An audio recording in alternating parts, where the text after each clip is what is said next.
നെടുങ്കണ്ടം പച്ചടി SN-LP സ്കൂളിൽ ലഹരിവിരുദ്ധ ദിനാചരണവും school health പ്രോഗ്രാമും നടന്നു.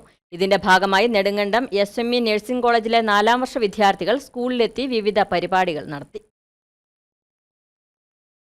ലഹരിവിരുദ്ധ പ്രതിജ്ഞ ചൊല്ലിക്കൊണ്ടാണ് പച്ചടി SN-LP സ്കൂളിൽ ലഹരിവിരുദ്ധ ദിനാചരണത്തിന് തുടക്കം കുറിച്ചത്. ഇതിന്റെ ഭാഗമായി ലഹരി ഉപയോഗത്തെക്കുറിച്ചും അതുകൊണ്ടുള്ള ദൂഷ്യവശങ്ങളെക്കുറിച്ചും കുട്ടികൾക്ക് ബോധവൽക്കരണ ക്ലാസ് നൽകി. തുടർന്ന് നെടുങ്കണ്ടം SME നഴ്സിംഗ് കോളേജിലെ 4ാം വർഷ വിദ്യാർത്ഥികൾ മധുര നെല്ലിക്ക എന്ന പേരിൽ ഹെൽത്ത് പ്രോഗ്രാം നടത്തി. ആരോഗ്യ പരിശോധന, പ്രദർശനം, റോൾ പ്ലേ, ചിത്രരചന മത്സരം എന്നിവയും നടന്നു. മൊബൈൽ ഫോണിന്റെ ദൂഷ്യവശങ്ങൾ, ട്രാഫിക് നിയമങ്ങൾ, ലൈംഗിക വിദ്യാഭ്യാസം, ആരോഗ്യകരമായ ഭക്ഷണശീലങ്ങൾ, വ്യക്തി ശുചിത്വം എന്നിവ പ്രതിപാദിക്കുന്ന ആരോഗ്യ വഴിയിലൂടെ എന്ന ഒരു നാടകവും നഴ്സിംഗ് വിദ്യാർത്ഥികൾ അവതരിപ്പിച്ചു. സ്കൂൾ മാനേജർ സജി ചാലിൽ പരിപാടി ഉദ്ഘാടനം ചെയ്തു.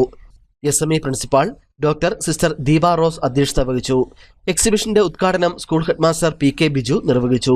PTA പ്രസിഡന്റ് അനിൽ വലിയവീട്ടിൽ, SNDP ശാഖാ സെക്രട്ടറി മണിക്കുട്ടൻ, നഴ്സിംഗ് കോളേജിലെ അധ്യാപകരായ പ്രിയങ്ക, ആശ, വിദ്യാർത്ഥികളായ അശ്വതി, ഷെർലിൻ തുടങ്ങിയവർ സംസാരിച്ചു. News bureau, Nedumkandam.